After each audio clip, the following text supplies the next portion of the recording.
So hi dears, നമ്മുടെ എക്സാമിന്റെ മുന്നേ നടക്കുന്ന ക്വസ്റ്റ്യൻ ഡിസ്കഷൻ ആണ്. ഒന്നാമത്തെ ചോദ്യം ഇതാണ്: the SI unit of surface tension. Surface ടെൻഷന്റെ SI യൂണിറ്റ്, സർഫസ് ടെൻഷന്റെ SI unit newton per metre ആണ്. ന്യൂട്ടൺ പെർ മീറ്റർ ആണ്. ഫോഴ്സ് പെർ യൂണിറ്റ് ലെങ്ത് ആണ് surface tension. Okay, force per unit length ആണ് surface tension. So SI unit of surface tension is newton per metre ആണ്. രണ്ടാമത്തെ ചോദ്യം thermodynamics എന്നുള്ള ചോദ്യമാണ്. An amount of heat rises the temperature of 1 gram of material A by 3 degrees Celsius. കുറച്ച് ഒരു H heat കൊടുക്കുമ്പോൾ A എന്ന് പറയുന്ന മെറ്റീരിയലിന്റെ 1 gram ഓഫ് എയുടെ ടെമ്പറേച്ചർ 3 ഡിഗ്രി സെൽഷ്യസ് കൂടുന്നു.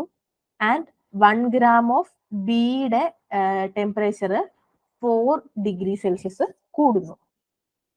Okay, which material has the greater specific heat capacity എന്നുള്ളതാണ് ചോദ്യം. ഏത് മെറ്റീരിയലിനാണ് ഗ്രേറ്റർ സ്പെസിഫിക് ഹീറ്റ് കപ്പാസിറ്റി ഉള്ളത്? ഏതിനാണ്? ഓക്കെ, നമുക്ക് നോക്കാം. സ്പെസിഫിക് ഹീറ്റ് കപ്പാസിറ്റിയുടെ ഇക്വേഷൻ ഇതാണ്: C ഈക്വൽ ടു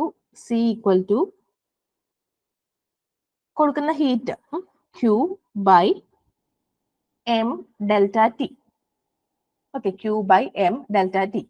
ഫസ്റ്റ് കേസിൽ ഹീറ്റ് രണ്ടിടത്തും Q തന്നെ, ഒരു പർട്ടിക്കുലർ ഹീറ്റാണ് കൊടുക്കുന്നത്. The amount of heat, an amount of heat എന്നാ പറഞ്ഞേക്കുന്നത്. രണ്ട് കേസിലും ആ ഹീറ്റ് Q തന്നെയാണ്. സോ ഇവിടെ Q ബൈ മാസ് 1 gram ആണ്. ഡെൽറ്റ ടി എത്ര ടെമ്പറേച്ചർ കൂട്ടുന്നത്? 3 ഡിഗ്രി സെൽഷ്യസ് ആണ്.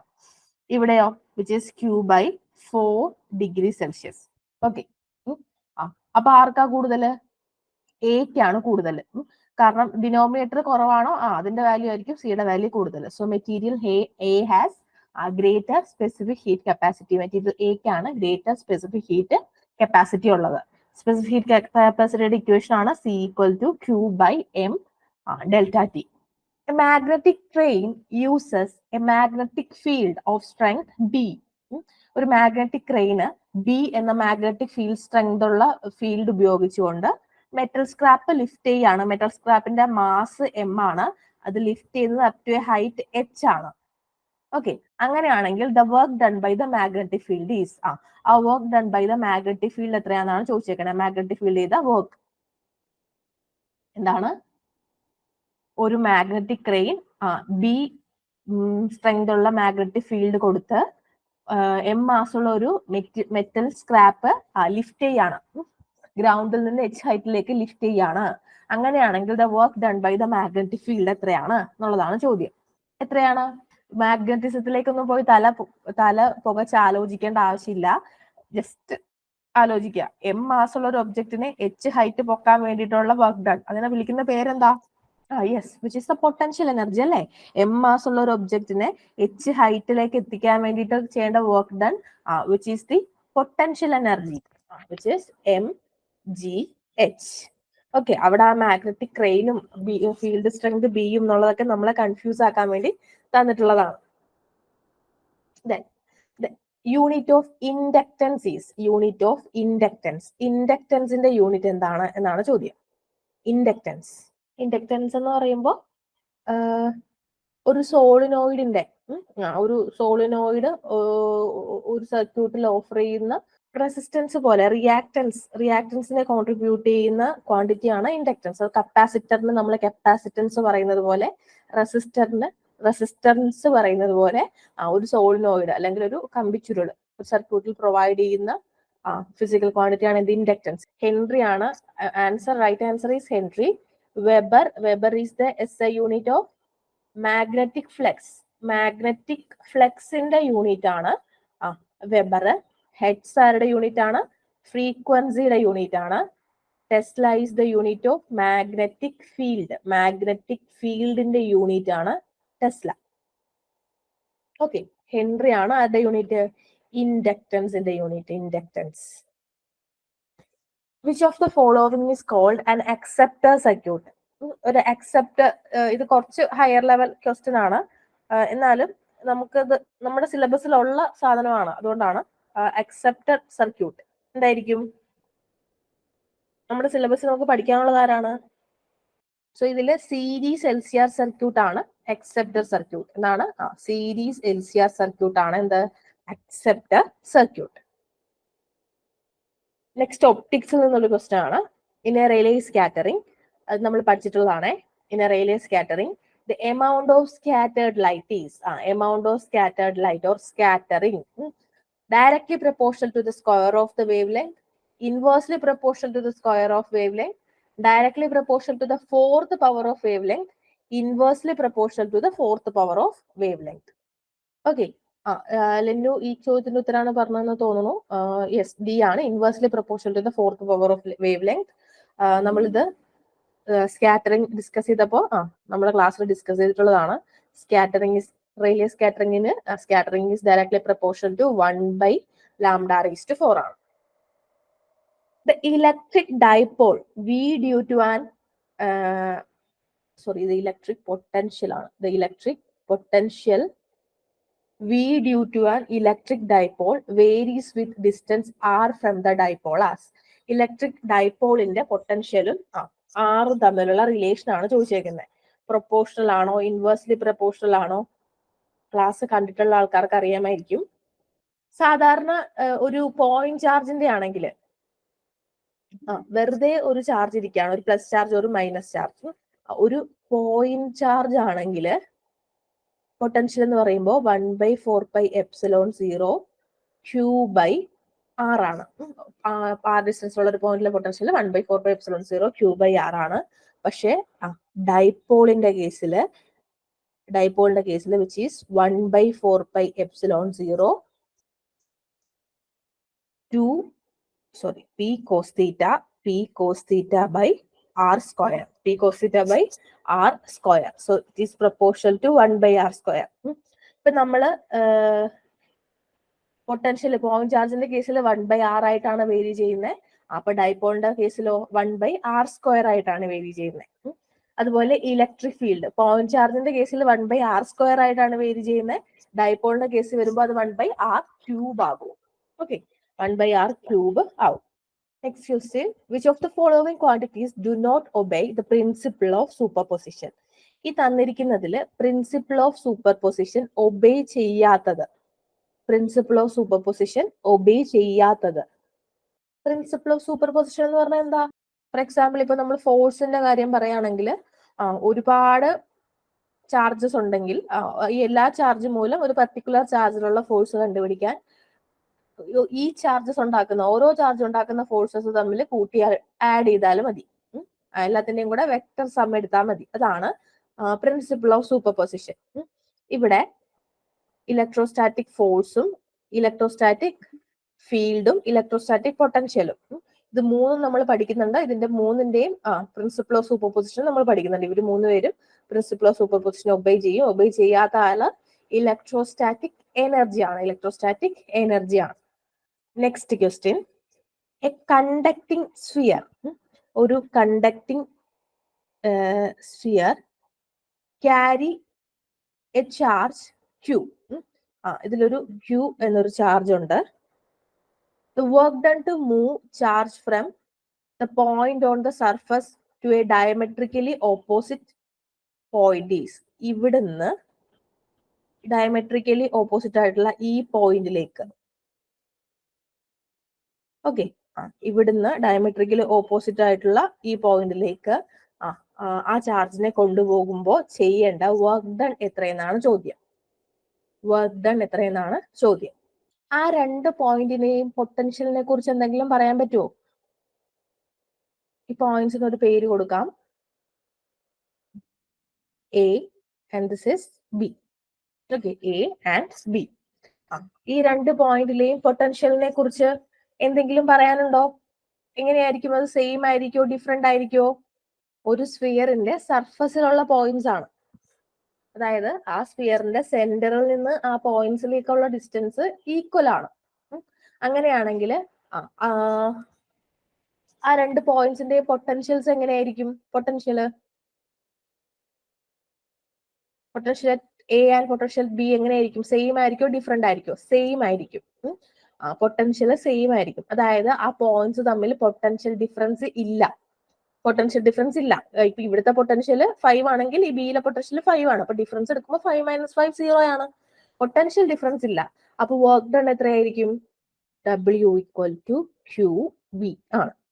V is the potential difference. Potential difference ഇല്ല, പൊട്ടൻഷ്യൽ ഡിഫറൻസ് 0 ആണെങ്കിൽ work is always 0. Work is always 0. The SI unit of luminous intensity. Luminous intensity യുടെ SI unit എന്താണ്? Luminous ഇന്റൻസിറ്റിയുടെ SI unit? Yes, candela. Okay, കാൻഡലയാണ് നമ്മൾ പഠിച്ചിട്ടുണ്ടല്ലേ. SI unit, luminous intensity is a fundamental physical quantity. SI unit എന്താണ്? കാൻഡലയാണ്. Okay, SI unit is candela. അടുത്ത ചോദ്യം നമ്മുടെ യൂണിറ്റ്സ് ആൻഡ് മെഷർമെന്റ് എന്ന് പറയുന്ന ചാപ്റ്ററിൽ നിന്നുള്ള ചോദ്യമാണ്. The mass of an object is measured to be. Mass തന്നിട്ടുണ്ട് 4.237 gram and its volume is found to be, volume എത്രയാണ്? 2.51 centimeter cube. Considering the rule for number of significant figures in the result of calculation, the density of the object, density ആണ് കണ്ടുപിടിക്കാൻ പറഞ്ഞത്. Density എന്ന് പറയുമ്പോൾ mass by volume ആണ്. അപ്പൊ നമ്മുടെ significant ഫിഗേഴ്സിന്റെ rules വെച്ച് നമ്മൾ കാൽക്കുലേറ്റ് ചെയ്യണം. കാൽക്കുലേറ്റ് ചെയ്ത് കറക്റ്റ് ഉത്തരം എന്ന് പറഞ്ഞേ. ഇതൊക്കെ നമ്മൾ പഠിച്ചിട്ടുള്ളതാണ്. ഇത്രയും ഓക്കെ. നമുക്ക് ആൻസർ എന്ന് 2 ആൻസർ കിട്ടിയിട്ടുണ്ട്. ആൻസർ എ കറക്റ്റ് ആണ്. നമുക്ക് എങ്ങനെ ചെയ്യാൻ പറ്റും എന്ന് നോക്കാം. ഇങ്ങനെയാ ചെയ്യുക. നമ്മൾ ആദ്യം 4.237 എത്ര സിഗ്നിഫിക്കന്റ് ഫിഗേഴ്സ് ഉണ്ട് ഇവിടെ? ഇവിടെ 4 സിഗ്നിഫിക്കന്റ് ഫിഗേഴ്സ് ഉണ്ട്. Next divide by 2.51. ഇവിടെ എത്ര സിഗ്നിഫിക്കന്റ് ഫിഗേഴ്സ് ഉണ്ട്? 3 എണ്ണം ഉണ്ട്. അപ്പൊ നമ്മുടെ ആൻസറിൽ എത്ര ഉണ്ടാവാൻ പാടുള്ളൂ? ലീസ്റ്റ് വൺ ഏതാ? ഇതിൽ 3 ആണല്ലേ. ആൻസറിൽ അപ്പൊ ഏറ്റവും ചെറിയ നമ്പർ 3 സിഗ്നിഫിക്കന്റ് ഫിഗർ ഉണ്ടാവാൻ പാടുള്ളൂ. ഇത് ഡിവൈഡ് ചെയ്യുമ്പോൾ നമുക്ക് കിട്ടുക 1.688 സംതിങ് അങ്ങനെയാണ്. നമുക്ക് 3 സിഗ്നിഫിക്കന്റ് ഫിഗർ ഉണ്ടാവാൻ പാടുള്ളൂ. അതായത് ഇത്രയും മതി. ഈ 8നെ നമ്മൾ ഡ്രോപ്പ് ചെയ്യണം. ഈ ഡ്രോപ്പ് ചെയ്യേണ്ട 8 ഒരു ഈവൻ നമ്പർ ആണ്. അപ്പൊ എന്ത് ചെയ്യണം? അതിന് തൊട്ട് മുന്നേ ഉള്ള ഇവിടെ +1 കൂട്ടണം. So which is 1.69. Okay, so 1.69 is the right answer. ഈ റൂൾസ് ഒക്കെ നമ്മളന്ന് പഠിച്ചപ്പോ നമുക്കെല്ലാം നന്നായിട്ട് അറിയായിരുന്നു. അപ്പൊ തന്ന ചോദ്യങ്ങൾ നമുക്ക് ചെയ്യാൻ പറ്റുന്നുണ്ടായിരുന്നു. പക്ഷെ ഇതിപ്പോ ഒരുപാട് നാൾ കഴിഞ്ഞു, നമ്മൾ മറന്നു പോകും. സ്വാഭാവികമായിട്ടും നമ്മൾ മറന്നു പോകും. അതൊക്കെ നന്നായിട്ട് നോക്കി വെച്ചേക്കണം. കാരണം ആ ഒരു ഏരിയയിൽ നിന്ന് ചോദ്യങ്ങൾ എപ്പോഴും വന്ന് കാണാറുണ്ട്. Error, significant figures. ഓക്കെ, 1 - 2 അതിൽ കൂടുതലോ ഒക്കെ ചോദ്യങ്ങൾ നമുക്ക് ആ ഏരിയയിൽ നിന്ന് എക്സ്പെക്ട് ചെയ്യാം. അപ്പൊ വെറുതെ എന്തിനാണ് നമ്മൾ ആ ഒരു മാർക്ക് കളയുന്നത്? സോ അതുകൊണ്ട് ആ ഒരു ഏരിയ നിങ്ങൾ നന്നായിട്ട് നോക്കി വെച്ചേക്കണം കേട്ടോ. എന്തായാലും മസ്റ്റ് ആയിട്ട് അതിനകത്ത് നിന്ന് ക്വസ്റ്റ്യൻസ് നമുക്ക് എക്സ്പെക്ട് ചെയ്യാം. Which of the following is a consequences of law of conservation of angular momentum? Conservation of angular momentum പറയുന്നത് ഇതിൽ ഏതാണ്? കൺസർവേഷൻ ഓഫ് ആംഗുലാർ മൊമെന്റത്തിന്റെ ഒരു കോൺസിക്വൻസ് ആയി വരുന്നത് ഇതിൽ ഏത് ലോയാണ്? നമ്മൾ പഠിച്ചിട്ടുള്ളതാണ് conservation of angular momentum. Yes, Kepler's second law ആണ്. ലെന്നു ആൻസർ പറഞ്ഞിട്ടുണ്ട്. കെപ്ലേഴ്സ് സെക്കൻഡ് ലോ ആണ് കൺസർവേഷൻ ഓഫ് ആംഗുലാർ മൊമെന്റം പറയുന്നത്. In a reverse biased PN junction diode, the minority carriers flows from PN junction diode. ഇങ്ങനെയാണ് നമ്മളൊരു PN junction diode represent ചെയ്യുക. Reverse biased എന്ന് പറയുമ്പോൾ ഇത് P region, this is N region. P is connected to negative terminal and N is connected to positive terminal. Okay, so ഈ reverse ബയാസിംഗില് minority careers എവിടെ നിന്ന് എങ്ങോട്ട് ഫ്ലോ ചെയ്യുമെന്നാണ് ചോദ്യം. അപ്പോ ഇതൊക്കെ നമ്മൾ റെക്കോർഡ് ക്ലാസ്സിൽ ഡിസ്കസ് ചെയ്താണ്. ജസ്റ്റ് ഒന്ന് ബ്രീഫ് ആയിട്ട് പറയാം. P region, N region, P region and N region. P region ആ പേര് നമുക്ക് N regionനെ കുറിച്ച് പറയാം. N region ആ നെയിം ഇൻഡിക്കേറ്റ് ചെയ്യുന്ന പോലെ നെഗറ്റീവ്. പക്ഷെ നിങ്ങൾ ഒരിക്കലും വിചാരിക്കരുത് ഒരു N ടൈപ്പ് സെമി കണ്ടക്ടർ ഒരു നെഗറ്റീവ് സെമി കണ്ടക്ടർ ആണെന്ന് വിചാരിക്കരുത്. ന്യൂട്രൽ ആണ്. പക്ഷെ N region എന്ന് പറയുമ്പോൾ മജോറിറ്റി കാരിയേഴ്സ് ഇലക്ട്രോൺസ് ആണ്, മൈനോറിറ്റി കാരിയേഴ്സ് ഹോൾസ് ആണ്. എന്താണ്? മജോറിറ്റി കാരിയേഴ്സ് ഇലക്ട്രോൺസും മൈനോറിറ്റി കാരിയേഴ്സ് ഹോൾസും. ഹോൾസ് എന്ന് പറഞ്ഞാൽ എന്താണെന്നറിയാവോ? ഹോൾസ് എന്ന് പറഞ്ഞാൽ ഒരു ബോണ്ടിൽ ഇലക്ട്രോൺ ഇല്ലാണ്ട് വരുന്ന അവസ്ഥ, ഇലക്ട്രോണിന്റെ വേക്കൻസി ഓഫ് ഇലക്ട്രോൺസ് അല്ലെങ്കിൽ ആബ്സെൻസ് ഓഫ് ഇലക്ട്രോൺസിനെയാണ് എന്ത് പറയാ? ഈ ഹോൾസ് എന്ന് പറയാ. ഓക്കെ, അപ്പോ എൻ റീജിയനിൽ മജോറിറ്റി കാരിയേഴ്സ് ഇലക്ട്രോൺസും മൈനോറിറ്റി കാരിയേഴ്സ് ഹോൾസും ആണ്. പി റീജിയനിൽ നേരെ തിരിച്ച് മജോറിറ്റി കാരിയേഴ്സ് ഹോൾസും മൈനോറിറ്റി കാരിയേഴ്സ് ഇലക്ട്രോൺസും ആണ്. ഓക്കെ, അപ്പൊ നമുക്കറിയാലോ ഇലക്ട്രോൺസ് എവിടെ നിന്ന് എങ്ങോട്ടായിരിക്കും ഫ്ലോ ചെയ്യുക? പോസിറ്റീവിൽ നിന്ന് നെഗറ്റീവിലേക്കാണോ, നെഗറ്റീവിൽ നിന്ന് പോസിറ്റീവിലേക്കാണോ? ഇലക്ട്രോൺസ് എങ്ങോട്ട് ഫ്ലോ ചെയ്യും? ടുവേർഡ്സ് പോസിറ്റീവ് ചാർജ് ആണോ അതോ ടുവേർഡ്സ് നെഗറ്റീവ് ചാർജ് ആണോ ഫ്ലോ ചെയ്യുക? യെസ്, ടുവേർഡ്സ് പോസിറ്റീവ് ചാർജ് അല്ലെ. അതിന് നേരെ ഓപ്പോസിറ്റ് ആണ് ഹോൾസ് മൂവ് ചെയ്യുക. ഇലക്ട്രോൺസിന്റെ മോഷൻ ഓപ്പോസിറ്റ് ആണ് ഹോൾസ് ഉണ്ടാവുക. അപ്പൊ നമ്മൾ പറയുന്നത് റിവേഴ്സ് ബയാസിന്റെ കാര്യമാണ്. റിവേഴ്സ് ബയാസിൽ the p region is connected to positive terminal and n region is connected to negative terminal. Sorry, ഇത് forward bias ആണ്. റിവേഴ്സ് ബയാസിൽ p region is connected to negative terminal and n region is connected to positive terminal. Okay, അപ്പൊ നിങ്ങൾക്ക് പറയാം ഈ P റീജിയനിലുള്ള minority carriers ആയ electrons എങ്ങോട്ട് മൂവ് ചെയ്യും? ഈ പോസിറ്റീവിന്റെ അടുത്തേക്ക് മൂവ് ചെയ്യും. പോസിറ്റീവിന്റെ അടുത്ത് electrons towards positive terminal and this holes towards negative terminal. Okay, അപ്പോ രണ്ടാൾക്കാരും മൂവ് ചെയ്യും. Electrons in this direction and holes in the opposite direction. So അവിടെ രണ്ട് രീതിയിലേക്കും രണ്ട് വഴിയിലേക്കും എന്തുണ്ടാവും? ചാർജ് ഫ്ലോ ഉണ്ടാവും in both ways. Okay, charge flows in both vase. So അത് മനസ്സിലായോ? ആ ഒരു ഭാഗത്ത് നിന്നൊക്കെ കൂടുതലും തിയറി ക്വസ്റ്റ്യൻസ് ആണ് നമ്മൾ എക്സ്പെക്ട് ചെയ്യുക കേട്ടോ. കാരണം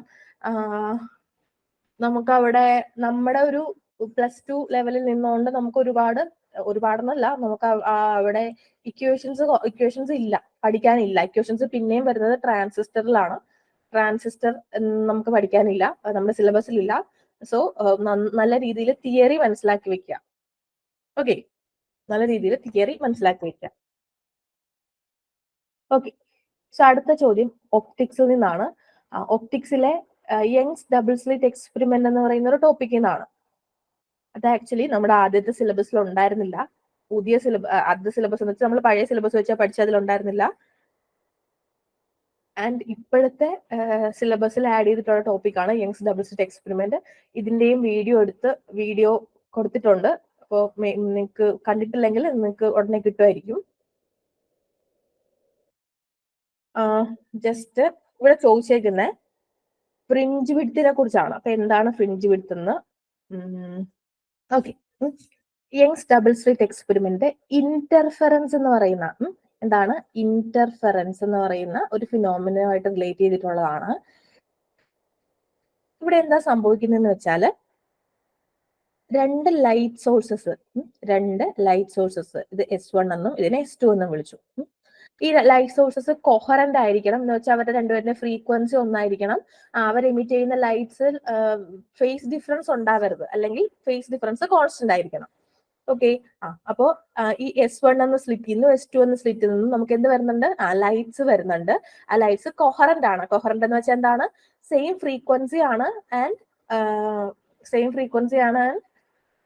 they are of zero phase difference അല്ലെങ്കിൽ കോൺസ്റ്റന്റ് ഫേസ് ഡിഫറൻസ് ആണ്. സോ ഇവിടെ ഒരു സ്ക്രീൻ വെച്ചിട്ടുണ്ട്. ഈ സ്ക്രീൻ വെച്ചിരിക്കുന്നത് D എന്ന ഡിസ്റ്റൻസ് ദൂരത്തിലാണ്. ഈ സ്ലിറ്റുകൾ തമ്മിലുള്ള ഡിസ്റ്റൻസ് ആണ് സ്മോൾ d. സ്ലിറ്റുകൾ തമ്മിലുള്ള ഡിസ്റ്റൻസ് ആണെന്ത്? Small d.